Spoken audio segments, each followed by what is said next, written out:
Idaho Matters podcast is brought to you by St. Luke's On-Demand Virtual Care, which allows patients to see a provider from their home using a computer or smartphone with on-demand care for common ailments, such as a cough, sore throat, or a sinus issue. More information at stlukesonline.org. Giving Tuesday is all about celebrating generosity. It's a time for giving and being thankful. And Boise State Public Radio needs your help in giving back. Let me tell you, the greatest gifts that anybody can give are not those presents you buy. Nominate your favorite local nonprofit for a chance to win $1,000 in on-air messaging. To learn more, visit us online at boisestatepublicradio.org before Tuesday, December 2nd. From the studios of Boise State Public Radio News, I'm Samantha Wright filling in for Jim Gaudette. It's Idaho Matters.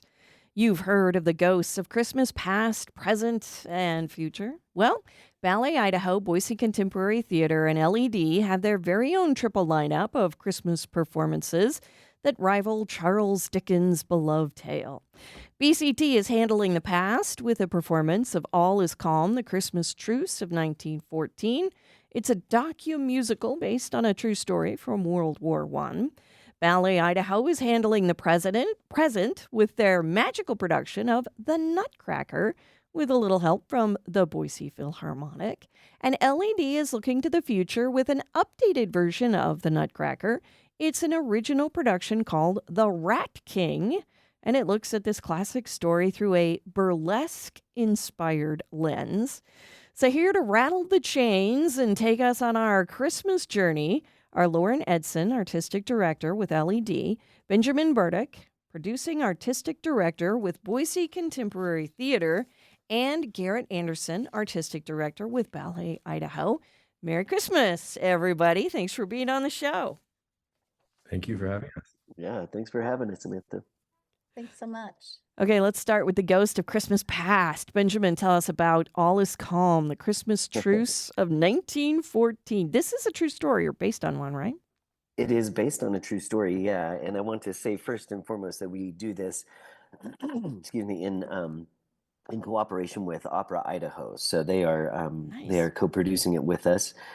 And yeah, it's a story from World War I in 1914 on Christmas Eve. A German soldier started to sing Stille Nacht, or Silent Night, in no man's land, getting out of his trench, which was something that was, just unheard of. And then a soldier from the Allied side got out of his trench, and that led to an evening of singing and playing soccer and exchanging gifts and tobacco and liquor and food, and they spent that evening in total truce. And then, of course, the generals got wind of it, put a stop to it, and went back to their trenches on Christmas Day and back to war, sadly. Wow. And this is a docu-musical, and it ran off Broadway, right? It did, yeah. It's been around for a bit. This is actually our third presentation of it. We did it first in 2022 and then 23, and swore that we'd never do it again, but people just have been knocking down both of our doors at Opera and BCT, and so we finally gave in. But yeah, it's so they're all the singing is a cappella, which is part of the reason that we do it in conjunction with Opera Idaho. And then most of the talking, the speaking parts, are taken from letters that soldiers wrote, and newscasts and newspapers at the time. So you get a real sense of what was happening with each of the, with each side. So Wow. That's an incredible story. it is. Okay, time for the Ghost of Christmas Present. Garrett, Ballet Idaho is bringing us the Nutcracker. We decided to bring it back. Nice. We're doing it again. It is our annual staple, and really it's the first ballet that most students do. I think Lauren probably had a similar experience growing up in a production of the Nutcracker, and it's a lot of for dancers as well as audience, is the first ballet that many people see. And while we like to remind people that we do other ballets, we love our Nutcracker. We're very proud of it. This production premiered in 2019, and it was 3 years in the making. It was a remake of the original production that the previous artistic director and choreographer Peter Anastos made. So it was a great thing to be able to update it and create these really vibrant and beautiful sets and costumes, and update the choreography, which Peter still tweaks from year to year. So you'll see a few new additions this year. But yeah, it's a wonderful opportunity as well to, as you mentioned, be able to collaborate with the Boise Phil. We have 46 musicians from the Phil in the pit, bringing the score to life. And of course, what we know, about the Nutcracker really comes from the music and the storytelling that's in the music. And it's really not the holidays without that music somewhere in the air. For me, it follows me home and in the car and everywhere I go with my kids now. But it's a wonderful tradition for us. We're doing 10 performances in Boise, and we do a smaller version of the show out in Caldwell, which we did a couple weeks ago. So it becomes a whole season of Nutcracker for us, which we love.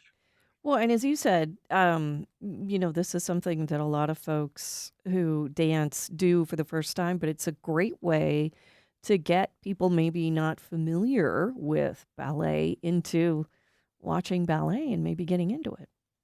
Absolutely. That is our hope. And I think also for the artists involved, it's their chance to be on stage for, a whole month essentially of performances. And the growth that happens with an artist who gets to get out there repeatedly, be in roles that they've done for years, or perhaps new roles, bringing, all their experience and the confidence that they build in that repetition on stage is really, for an artistic director, it's so wonderful to see, because that's where we see our company mature and those skills really develop and that confidence grow.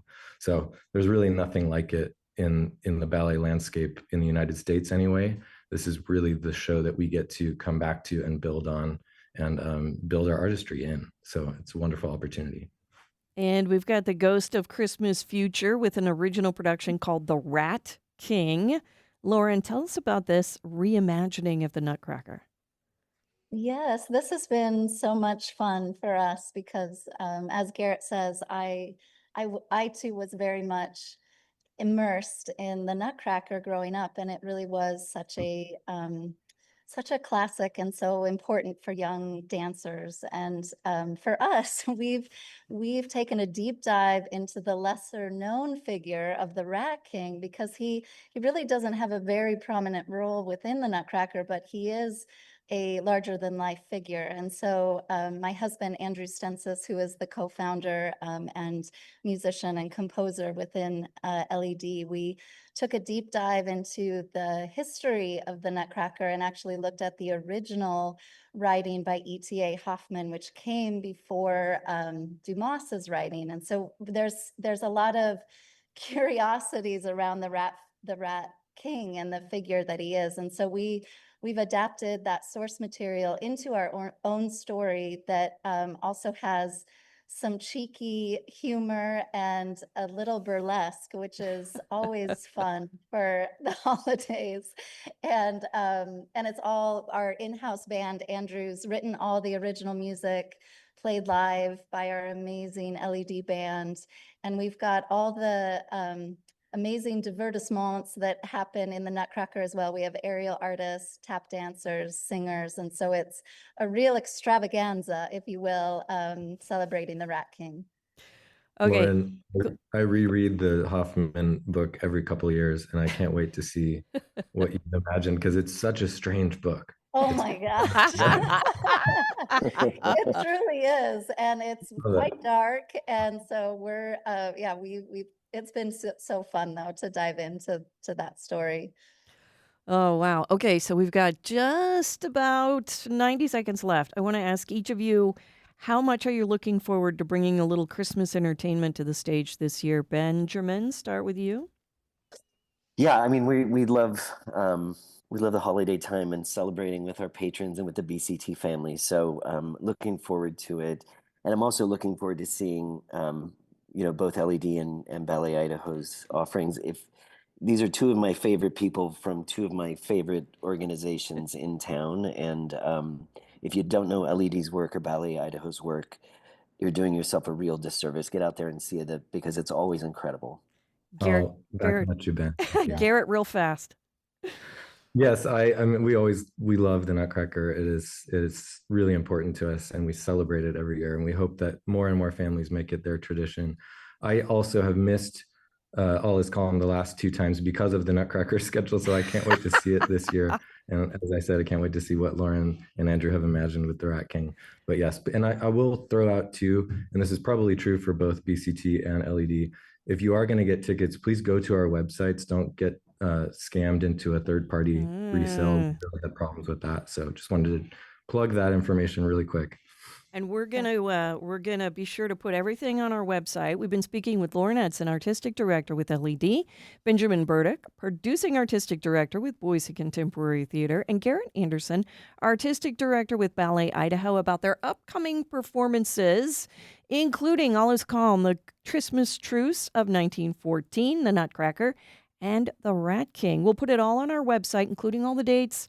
Find it there, boisestatepublicradio.org. I'm Gemma Gaudette, and this is Idaho Matters. How does AI even work? Where does creativity come from? What's the secret to living longer? TED Radio Hour explores the biggest questions with some of the world's greatest thinkers. They will surprise, challenge, and even change you. Listen to NPR's TED Radio Hour wherever you get your podcasts.